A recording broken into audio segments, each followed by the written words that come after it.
There have been a lot of talks about his connections with China, right? So to lay some of those out, he has like a factory in China, right? He has some supplying and stuff through China, obviously. So he has some business connections with them. There's some monetary connections there. He has said what people have characterized as favorable things about China before. I don't have any of those things here, so I'm not going to say they're like inherently favorable because I don't have any reason to believe that Elon Musk like loves China or the CCP or anything. You know, I think that he probably has said whatever he has to say to stay in good graces with the Chinese Communist Party. I don't think that. Let's just put it this way. You're not going to build a Tesla. You're not going to build the SpaceX. You're not going to build these things without a relationship with China at this point. And so, thanks to decades and decades and decades of economic globalism, and Nixon opening up China, and then everybody essentially forcing all trade to go through China so we can build them to who they are today. As a capitalist and somebody that's an industrialist and a philanthropy and all this stuff, like you kind of have to deal with them because that's where the market's at. Yes. So I can understand it. I do think that, and this is as a sidebar in itself, Elon Musk has gone on to long form talk shows. Yes. Multiple times, multiple people. And so you have a better understanding of who he is as a person. Like 3-4 times. Dan Carlin. Okay. And he talked about he talked about Dan Carlin about like engineering, and he's very in love with the like the engineering side of like the German war machine because they made so many innovations and things like that. In like 5 seconds. Yeah, and he's very, very knowledgeable about that. I mean, he's not afraid to sit there and talk openly and unguarded about things. I mean, hell, yeah, that picture up there. Right. I mean, we see Elon Musk. I mean, he was token up. He tried to toke up for somebody that doesn't smoke weed on Joe Rogan. I mean, he's just Elon. Like, you know him better than you know Jeff Bezos. Yeah. Because Bezos ain't doing that shit.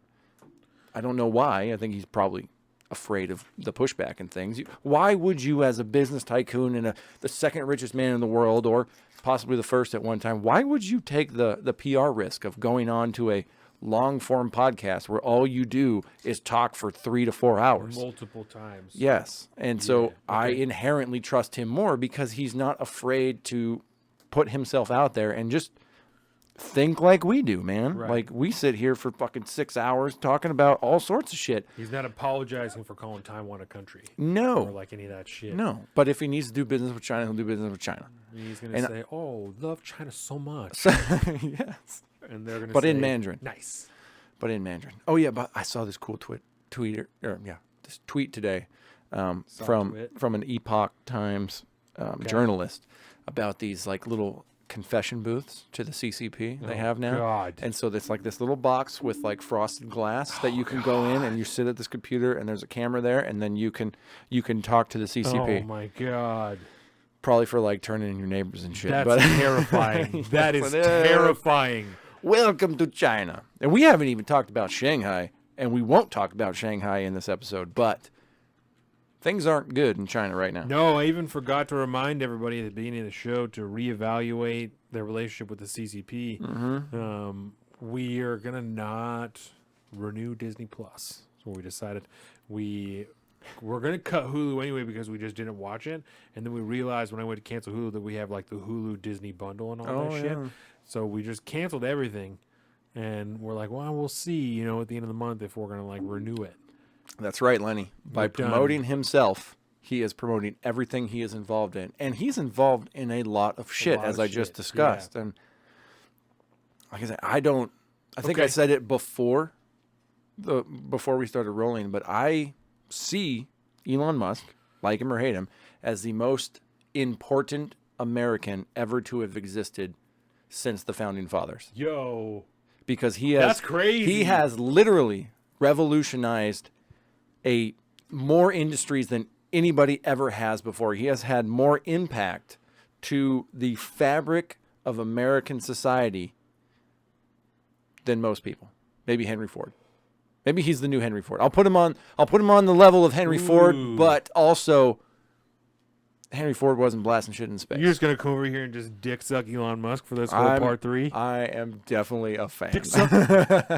Hey, like I said before, I think it was last episode, Or, no, it was episode 124. Sometimes you got to suck some dick, dude. I appreciate the bold claim. I appreciate the bold claim to it. I'm here for it. I'm not mad at it. I'm a fan. I am a fan. Most important American potentially since the Founding Fathers. Yeah. Definitely since Henry Ford. Yes.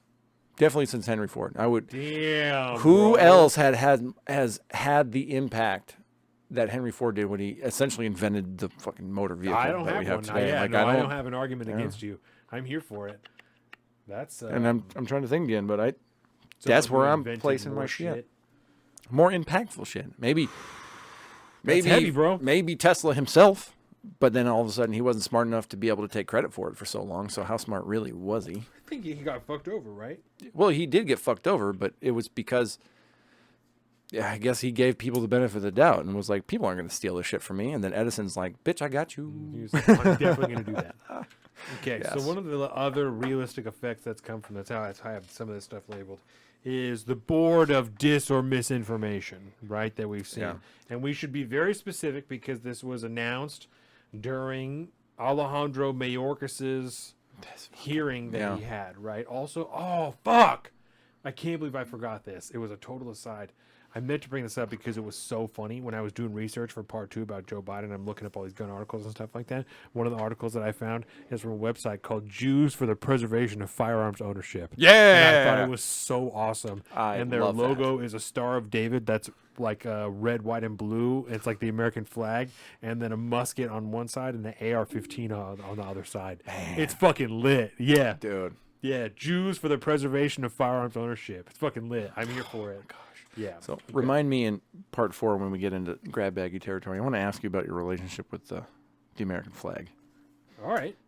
Just try to remind me of that. Exactly. It's gotten more complicated too. Disinformation Governance Board to tackle the spread of misinformation. Yeah.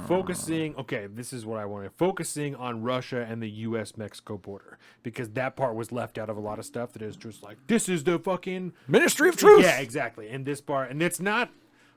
It's not that. Exactly. But. I don't want to hang on it too much because the idea that it won't be quickly expanded to other things I think is very silly. Yeah. But in the interest of being completely, transparent, it's to focus on supposedly misinformation online from the Russians and also going to immigrants to tell them to come to America because they didn't listen when Kamala Harris said, do not come. So what else could we do besides have Kamala Harris tell them not to come? How else do we convey this is not the place that you want to come right now, except maybe telling them at the border, get the fuck out, sir. You can't come here. Yeah. I don't know how flying them to a different portion of the country is disincentivizing them to come to America. I'm not sure how. Yeah. But the only way is to monitor misinformation and disinformation online. That's the only solution we could come up with because nothing else is working. Even the tragic pleas of Kamala Harris to do not come. Do not come. Do not come. Do not come. Yeah.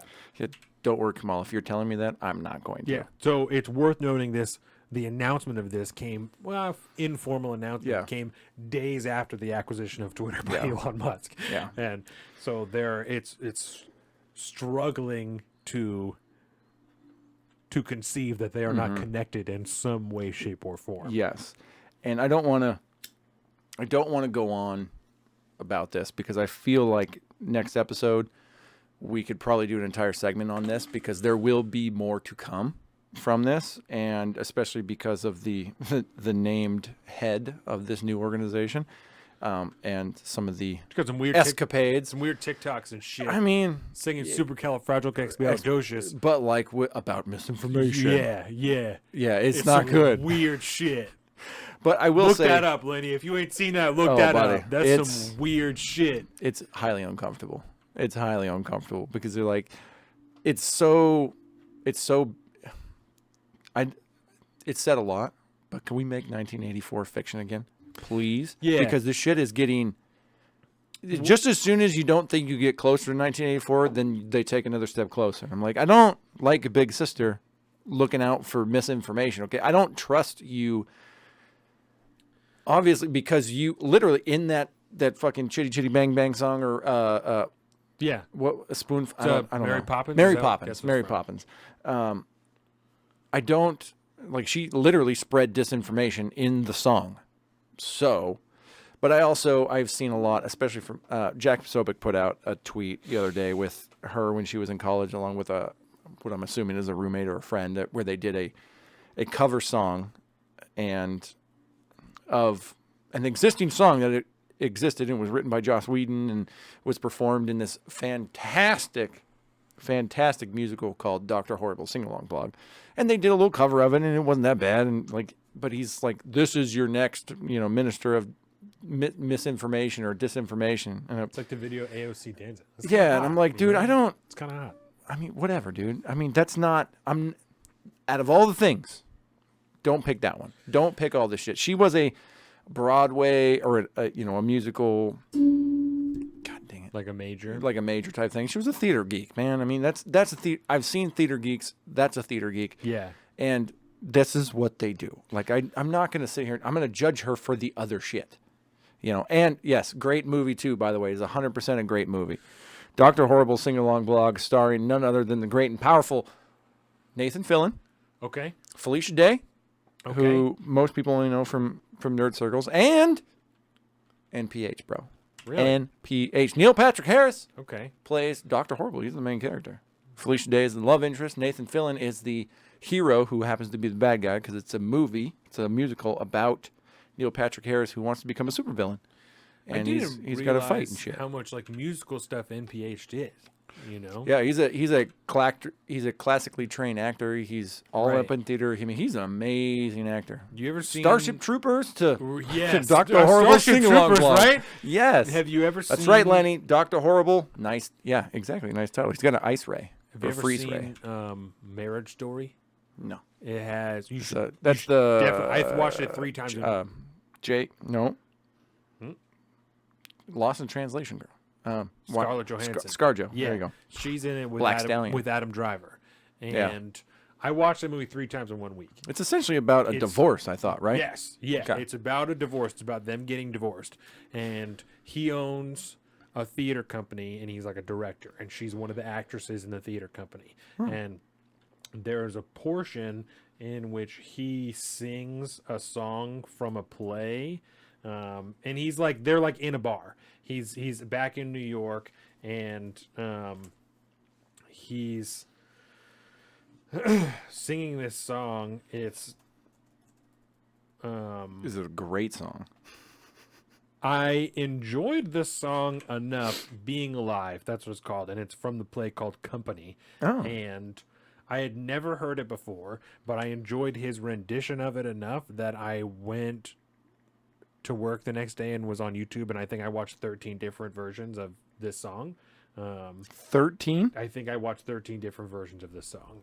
Well, I did the same thing with the Witcher song. And I found my favorite one. It's by a guy named Dean Jones. Dean Jones. Yeah, I'll send it to you right now. We'll watch it after the show because it's fucking lit. Nice. And why did I talk about? Oh, one of the versions was by NPH. And that's when I was like, what the fuck? Yeah, he's great, man. Yeah. I'm a huge Harold and Kumar even. Yeah, exactly. Or he plays himself. Yeah, he plays himself. That's really And How I Met Your Mother, he was massive in that one. Right. Barney, suit up. Right. He became iconic. I've seen a few episodes of that show. Oh, man. Welcome to the salt of the streets, coming at you every week with this food for thought. Hope you ready to eat everything.